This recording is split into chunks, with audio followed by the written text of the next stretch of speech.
For 10 years, Theodore Walsh fixed broken engines no one was supposed to know about. No contracts, no paperwork, just cash on the workbench and a locked cabinet in the back of his garage filling up with evidence. He logged every defect, every serial number, every lie stamped into the steel, as if waiting for the day the truth would be spoken. Then, one rainy Tuesday, Scarlett Horn, CEO of Horn Motors, walked through his door and begged him to save her company. After a decade of buried truth, one question remained: who actually needed saving? The garage sat at the edge of Route 9, a low cinder-block building with a hand-painted sign that read, Walsh Automotive, in letters faded by 15 winters. Theodore Walsh opened the roll-up door every morning at 6:30, and by 7 he had coffee on the burner and a work order clipped to the wall. He wore the same navy coveralls his father had worn before him, though the name stitched over the chest pocket was his own. Inside the concrete floor was stained the color of old oil, and the tool chests along the far wall were organized with a precision that did not belong to a small-town mechanic. He had been a senior engine designer once at a firm that no longer existed on paper. He did not talk about that. People in the town of Millbrook knew him as the quiet man who could diagnose a misfire by sound alone, who charged fair prices, who kept to himself. They did not know about the locked steel cabinet in the back office, the one he opened only at night. They did not know about the black binders, inside each one labeled by year, each one filled with serial numbers and defect logs written in a careful engineer's hand. Luna Walsh came by the garage most afternoons after her shift at the community college, where she taught adjunct composition. She was the only family he had left, and the only person who knew the cabinet existed. She did not ask what was inside. She had asked once years ago, and her father had said someday, and she had understood that someday was a door not yet ready to open. She brought him sandwiches wrapped in wax paper and sat on the stool by the workbench while he finished whatever engine was on the lift. The first crate had arrived on a Tuesday in the fall of 2015, 7 months after Theodore had been forced out of his old firm. No paperwork, no return address, just a shipping label with a routing code he recognized from his old life.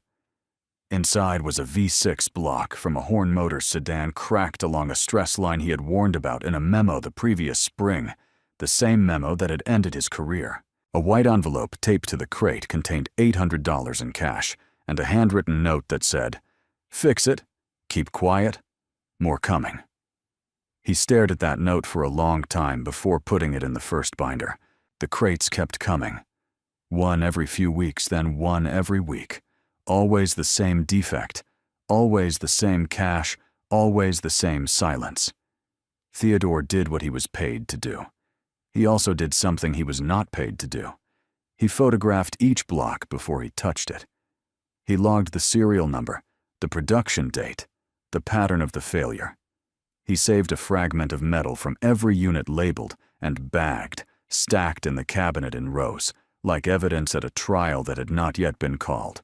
He did not know who was sending the crates. He suspected, but he did not know.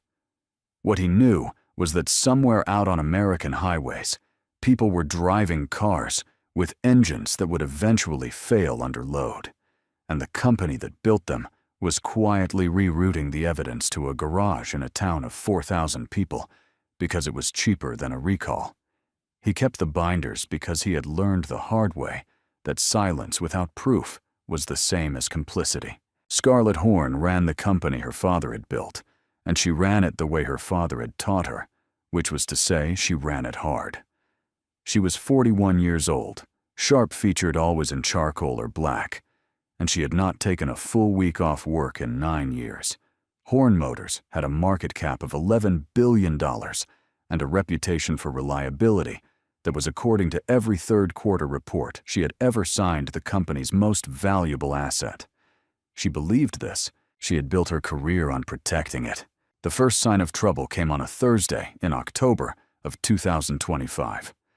A regional news station in Ohio ran a segment on a fatal crash involving a Horn sedan, the third that month, with the same failure signature. By Friday, The story was on cable. By Monday, the National Highway Traffic Safety Administration had opened a formal investigation.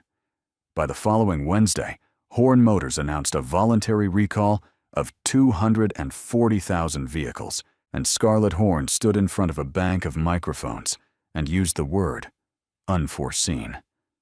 She did not know at that moment that the word was a lie. She believed it was true.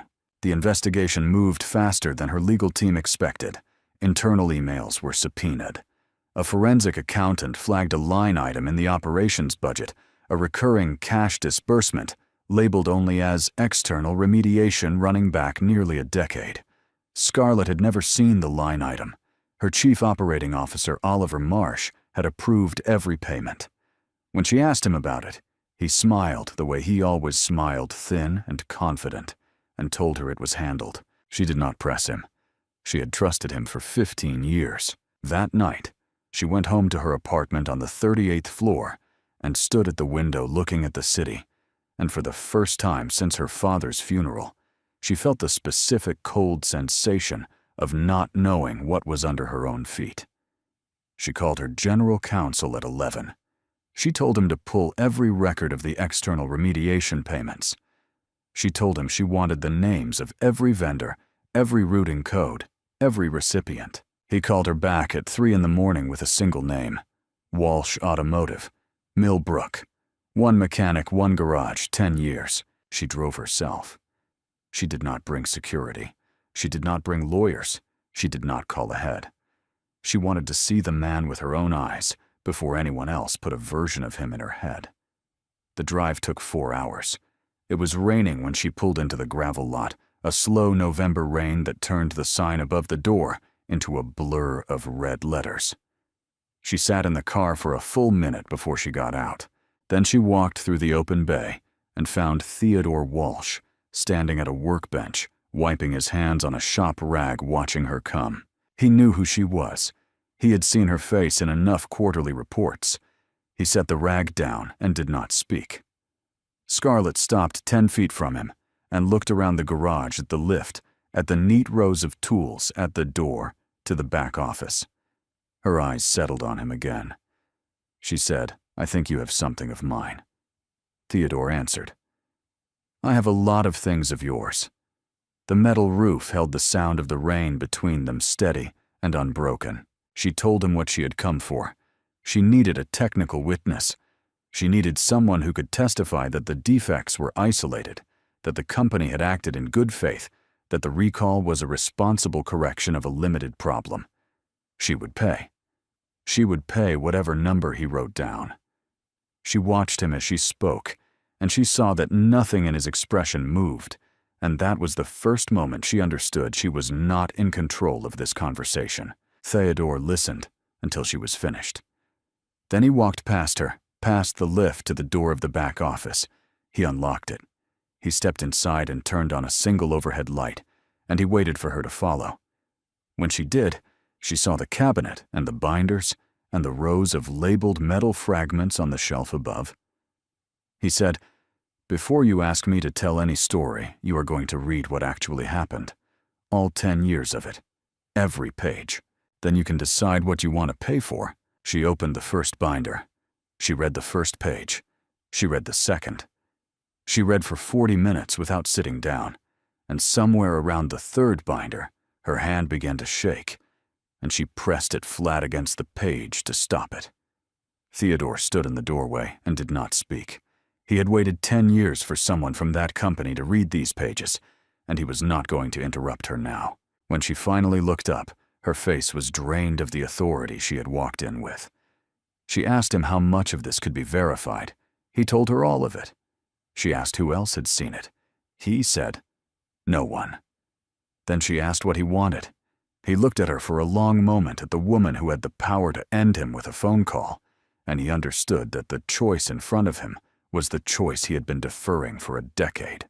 He could close the cabinet, take her money, give her the testimony she wanted, and remain the quiet man in the quiet town. Or he could step into the light with a woman he did not trust, against a system that had already broken him once, and see whether the truth he had been saving was strong enough to carry both of them. He told her, "I want you to look at every page. Then we talk about what comes next." Outside, the weather held against the roof, and neither of them moved toward the door. Scarlett stayed until dawn. She read every binder, and when she finished the last one, she sat on the concrete floor with her back against the shelf because her legs would not hold her. Theodore brought her coffee in a chipped mug and did not speak. Outside, the rain had stopped, and the sky had turned the color of dull steel. She asked him in a voice he had not heard from her before how long Oliver had known. Theodore told her the oldest crate was dated the fall of 2015. She did the arithmetic herself and did not say the result out loud. She drove back to the city with the first binder on the passenger seat covered by her coat. She called no one. At the office, she went directly to her general counsel's door and closed it behind her and set the binder on his desk and told him to read. He read for an hour while she stood at the window. When he finished, he said only, "This ends the company." She told him it did not end the company. It ended the men who had hidden it. By the end of that week, the investigation had doubled in size. The National Highway Traffic Safety Administration expanded the recall to 400,000 vehicles. 2 class action suits were filed in federal court within 48 hours. The stock lost 31% of its value in 4 trading days. Scarlett held an emergency board meeting and did not tell the board what she had seen in the binders. She told them only that internal review was ongoing. She needed time. She needed the right order of operations, and she did not have it yet. Oliver Marsh sat at the far end of the conference table during that meeting, wearing the same thin, confident smile he always wore. He asked thoughtful questions about communication strategy. He volunteered to lead the response task force. Scarlett watched him across 14 feet of polished walnut and felt something she had not felt toward him in 15 years, which was fear. Not fear of him. Fear of how long she had failed to see him. The leaks began on the following Monday. A financial blog posted a story about a Millbrook mechanic who had received untraceable cash payments from an unnamed Fortune 500 company for a decade. The story named Theodore Walsh. It ran a photograph taken from his driver's license. By noon, a local reporter was in the gravel lot outside the garage. By evening, there were 3. They had questions about undeclared income. They had questions about tax filings. Someone had sent them documents. Theodore did not answer the door. He closed the roll-up bay and locked the office and sat at the workbench with the overhead light off. His phone buzzed against the metal surface with numbers he did not recognize. Luna came in through the side entrance around 8 and set a bag of groceries on the bench and said nothing for a long time. Then she told him, "You knew this would happen." He answered, "I knew something would happen. I did not know it would start with my taxes." The regulars stopped coming. The farmer who brought his truck in every other Thursday did not bring it that week or the week after. The high school coach who had used Walsh Automotive for 20 years drove past the garage twice without stopping. A message was spray-painted on the side wall one night. In red letters, the word, "Liar uneven, already running in the morning damp." Theodore painted over it himself. He did not call the police. He understood the shape of what was happening, and calling the police was not part of the shape. Scarlett came back on the 9th day. She did not bring a lawyer this time either, but she brought a thick folder of internal records she had pulled, without going through legal. She set it on the workbench next to his open toolbox and said, "I need you to match these to your logs." Theodore opened the folder. He recognized the routing codes. He recognized the signatures. Every one of the external remediation disbursements had been approved by Oliver Marsh. Everyone had been coded to a shell account that did not appear on any audit. They worked across the bench together for 2 hours, Scarlett reading out dates, Theodore pulling the matching binder, both of them building the spine of a case that neither had fully assembled alone. Somewhere in the middle of it, she said, "My father would not have done this." Theodore did not look up from the binder. He told her, "I knew your father." She turned her head then and really looked at him. and he could see the moment she understood that the man in front of her had once sat in meetings with her father, had once had a name on the same letterhead she used today. She asked him why he had not gone public 10 years earlier. He closed the binder and set it flat on the bench and considered the question the way he considered a diagnostic reading without hurry. He told her, because 10 years ago I had no proof, only warnings, and the company I warned told the world I was unstable. He said I needed the pattern. I needed it to be undeniable. I needed it to be the kind of record that could not be explained away by one more press release, and I needed to be sure I could stand behind every page. She understood then that the partnership had changed. She had come to him as a buyer of testimony. She was leaving as something else, something for which neither of them had a ready word. It was not friendship. It was not trust, not yet. It was the recognition that the two people in the garage were the only two who knew the true size of what had been hidden, and that knowledge was now a thing they were going to have to carry together, or not at all. Oliver moved next. He did not move clumsily. A press release went out on Horn Motors' letterhead authorized by the communications office he technically did not run, but had always influenced, announcing that the company was cooperating fully with federal investigators and had identified an external contractor whose unauthorized activities were the subject of an internal review. The contractor was not named. The implication was clear. By that evening, every outlet covering the recall had Theodore Walsh's photograph on their homepage and the phrase unauthorized contractor in their headline. A courier arrived at the garage the next morning with an envelope from a law firm in Chicago. Inside was an offer. $3 million paid in a structured settlement over 5 years in exchange for a signed non-disclosure agreement and the surrender of all documents, photographs, and physical samples held at Walsh Automotive. A second envelope contained a draft statement already prepared, in which Theodore admitted to operating outside the scope of any formal agreement with Horn Motors and took responsibility for what the statement called irregularities in the handling of defective components. Theodore read both documents once. He put them back in the envelope and sealed it with tape. He drove to the post office and sent it back to the Chicago address without a note. The offer returned, whole unsigned and unacknowledged. That afternoon, a second courier arrived with a revised offer. The number was $5 million. He did not open that one at all. He put it in the cabinet in the back behind the binders. Luna found him in the office that night. She told him they are going to destroy you. He said they are trying. She said you could take the money. He looked at her across the small room and answered, "Your grandfather built this garage to fix things honestly. If I sign that paper, I am not fixing anything. I am agreeing that the thing they broke was mine." She did not argue with him. She sat down on the stool and stayed until he turned off the light. The call came on a Tuesday.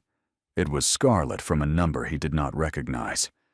She said only, "Can you come to the city tonight?" He made the drive a second time that month now in the opposite direction, the city's lights smearing across his windshield through a thin, cold drizzle. She met him in the lobby of a law office at 11 at night. She was carrying a single manila folder. She did not speak until they were behind a closed door. Then she opened the folder and laid a single sheet of paper on the table in front of him. It was a handwritten note. Theodore recognized the handwriting before he recognized the words. It was Oliver's. The note was dated October of 2015. It read, "Redirect all Unit 4 defect returns to external remediation. No internal log entries maintain containment indefinitely per previous discussion." There was a signature, half a signature. Really the way Oliver initialed internal memos, when he did not want them to look official. Scarlett told him it was in a locked drawer in his office. The general counsel had the drawer opened yesterday, under a preservation order. There are 3 other pages. This is the clearest one. Theodore looked at the note for a long time. He told her, "This is the piece I never had." She answered, "I know." He asked where it was now. She told him it was in federal custody as of that morning. The board had been informed. The board had voted to remove Oliver. He had been escorted from the building 4 hours earlier. He should have felt relief. He did not. He looked across the table at Scarlett and saw the same thing in her face, which was the understanding that the note did not end anything. The note began the part that could not be stopped. Once it was in federal custody, the investigation was no longer about a recall.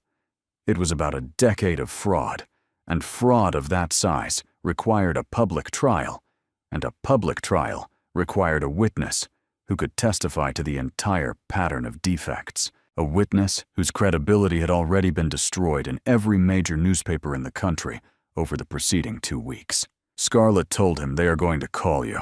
He said, "I know." She told him his name was already being run through every search engine in the country with the word unauthorized attached to it.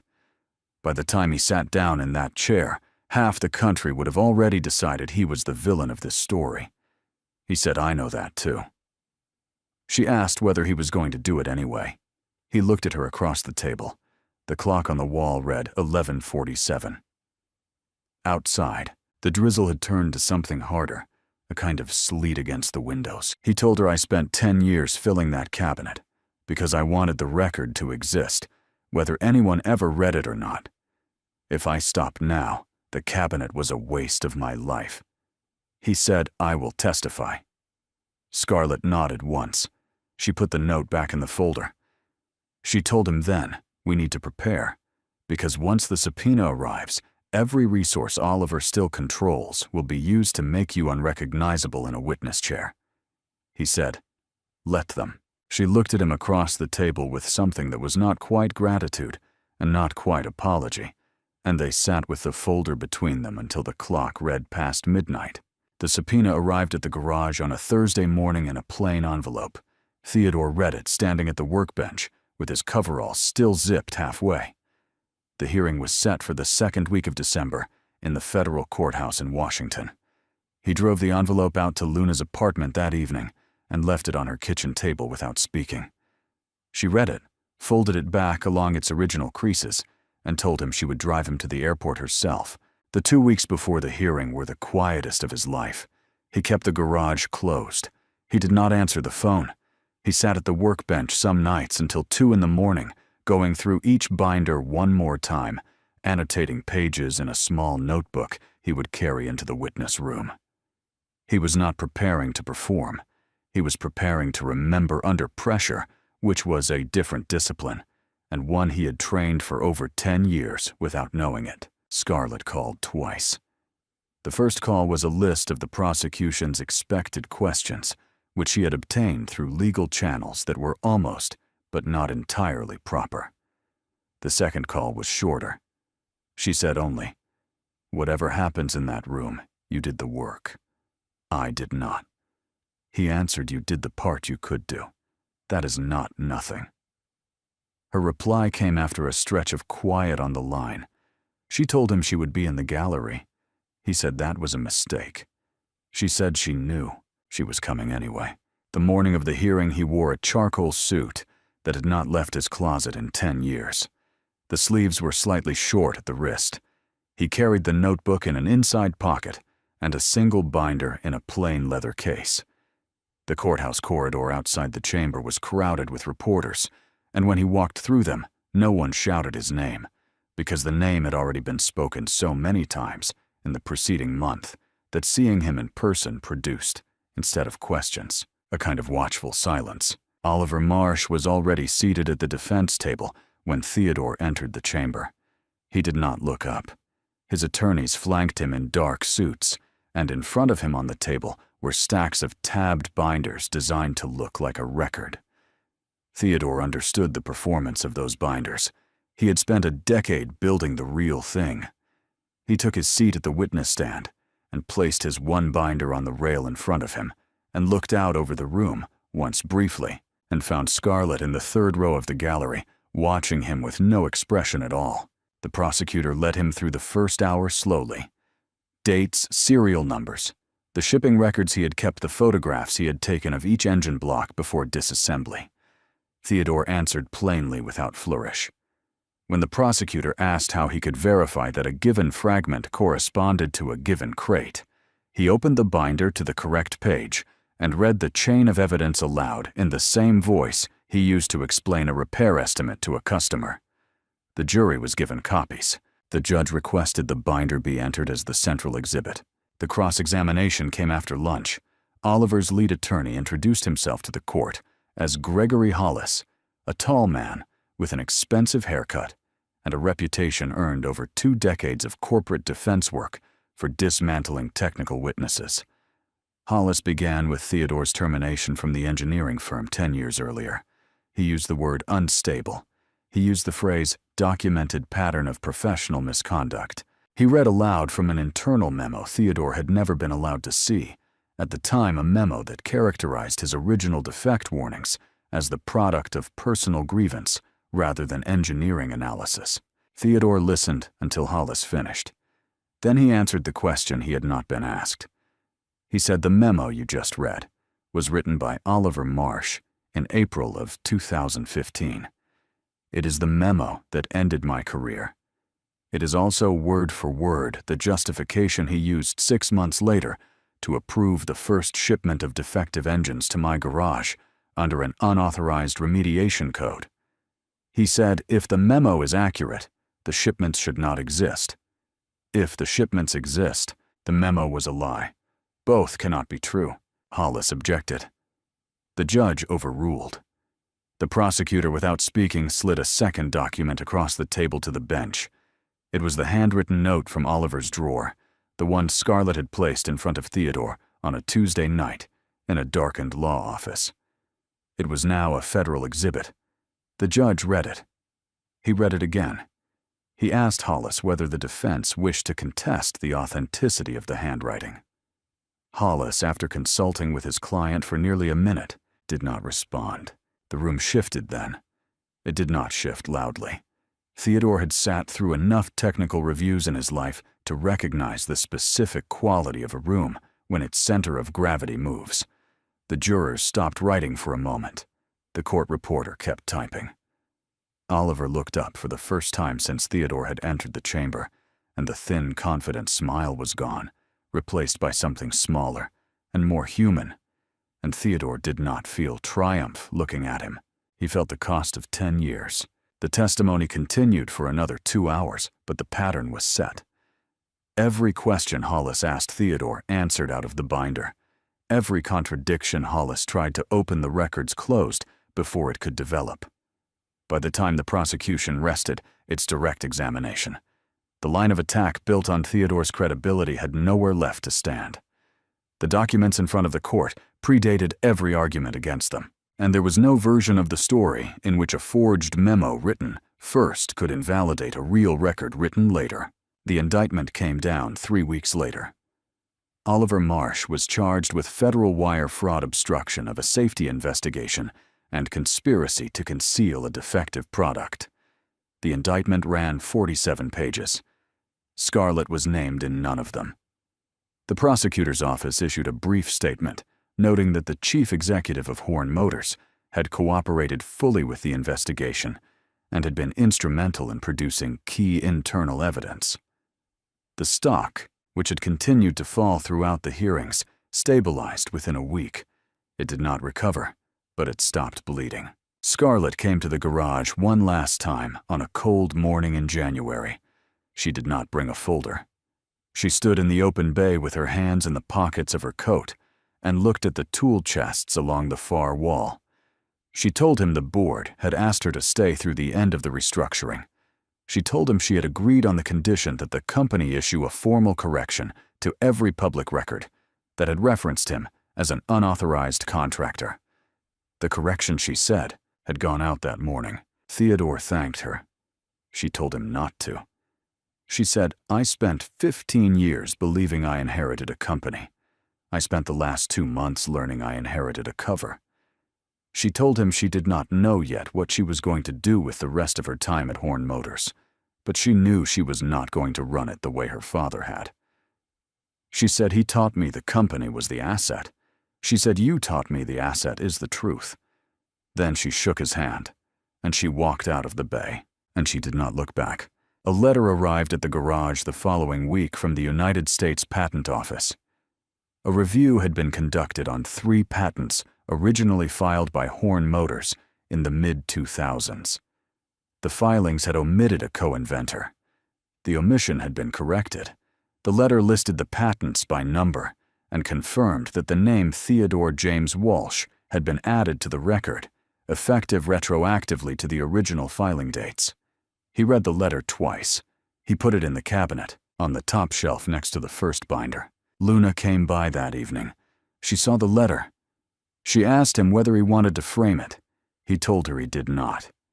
She sat on the stool by the workbench and looked around the garage at the lift, at the tools, at the roll-up door, open to the cold, clear night. She told him, "I used to think this place was where you hid." He answered it was. She told him it is not anymore. He agreed with her. He told her this is not where things get hidden. This is where they get fixed. He turned off the overhead light. He locked the office. He walked out with his daughter into the parking lot, and behind them, the sign above the door caught the last of the streetlight, the red letter steady against the dark.